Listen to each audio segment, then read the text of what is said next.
అయిపోయింది అన్న పరిస్థితి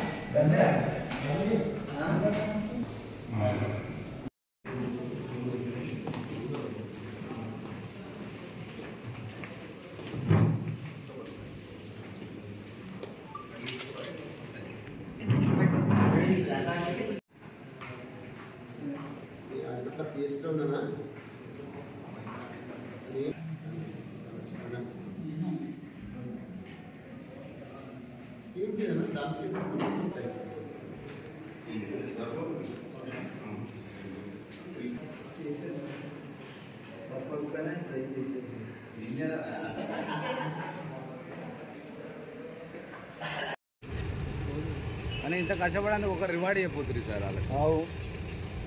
అది మాత్రం అడుగుతుంది రివార్డ్. ఒక ఫార్చునర్ కార్ కొనుక్కొని రియల్ ఎస్టేట్ వ్యాపారం చేసేటట్టుగా అతని యొక్క లైఫ్ స్టైల్ అనేది జరుగుతూ ఉన్నది. హయత్ నగర్లో అతను షిఫ్ట్ అవ్వడం అనేది జరిగింది.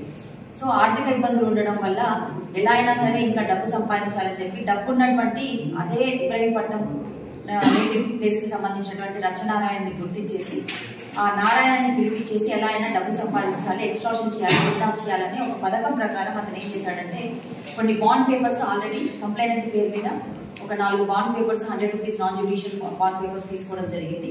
తర్వాత రియల్ ఎస్టేట్లో కూడా కంప్లైనెంట్ నారాయణ గారు ఉండడం వల్ల రియల్ ఎస్టేట్ వ్యక్తిలాగా ఈ అమ్మాయితోటి ఈ లేడీ మక్కల భవాని అనే లేడీతోటి మెట్రో సిటీ వెంచర్స్ ఆదివట్ల లిమిట్స్లో మెట్రో సిటీ వెంచర్స్లో ప్లాట్స్ చూపిస్తాము, మీరు ఇక్కడికి రావాలి అని చెప్పేసి 21st రోజు మెట్రో సిటీ వెంచర్కి ఆ అమ్మాయి ద్వారా అతన్ని ఒక హనీ ట్రాప్ లాగా పిలిపించడం అనేది జరిగింది.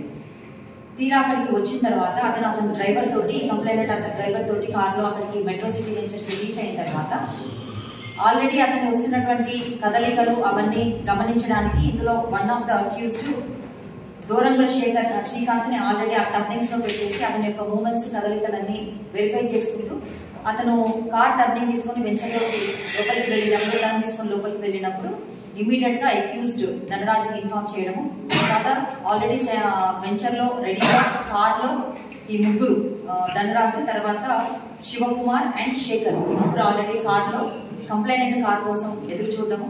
అదే టైంగా కంప్లైనెంట్ కార్ రాగానే ఇమీడియట్గా వీళ్ళు ఈ ముగ్గురు వాళ్ళ కార్లోంచి దిగి కంప్లైనెంట్ కార్ రచనారాయణ గారి కార్లోకి వెళ్ళేసి డ్రైవర్ని తర్వాత ఇద్దరిని ఇమీడియట్గా ముసుగులు వేసేసి ఆ కార్లోకి చొరబడి వాళ్ళకి ఇమీడియట్గా డమ్మీ పిస్టల్ తోటి బెదిరించి కత్తి చూపించేసి అతన్ని అదుపులోకి తీసుకున్నారు.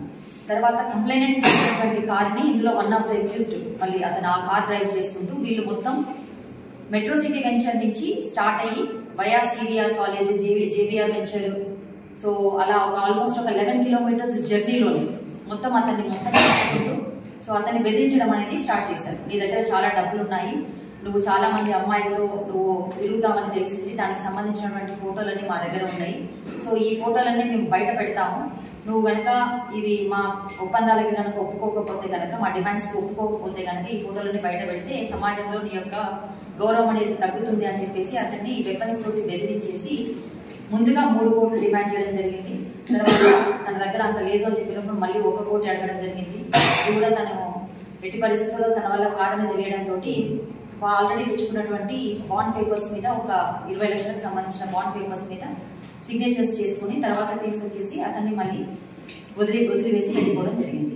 సో ఇందులో మనము ఈరోజు అందరినీ అదుపులోకి తీసుకున్నాము. ఈ 4 అక్యూజ్డ్ ఎవరైతే ఉన్నారో ధనరాజు, శేఖర్, శ్రీకాంత్, రాజు గారి ఆధ్వర్యంలో, తర్వాత ఎస్హెచ్ఓ ఆదివట్ల అండ్ ఎస్ఐస్ రాజు, వెంకటేష్, తర్వాత గిరి, రవీందర్, ఉపేందర్, వీళ్ళందరూ సంతోష్, శివచంద్ర, కృష్ణ, సందీప్, సో వీళ్ళందరినీ 2 టీమ్ లాగా డివైడ్ చేసేసి ఇమీడియట్గా మనము టెక్నాలజికల్ సపోర్ట్ తోటి మా సిపి గారు ఎప్పుడు చెప్తా ఉంటారు, క్విక్ రెస్పాన్సివ్ టెక్నాలజీ అనేది బేసిక్ పోలీసింగ్ డ్యూటీ ఏదైతే ఉందో అది ఆల్వేస్ గుడ్ రిజల్ట్స్ అని మమ్మల్ని ఎప్పుడు మాకు చెప్పడం జరుగుతూ ఉంటుంది. సో దాన్ని బేస్గా తీసుకొని మేము ఇమీడియట్గా టీమ్స్ని డిప్లాయ్ చేసుకొని మనం ఈ కేసుని అతి త్వరలో డిటెక్ట్ చేసి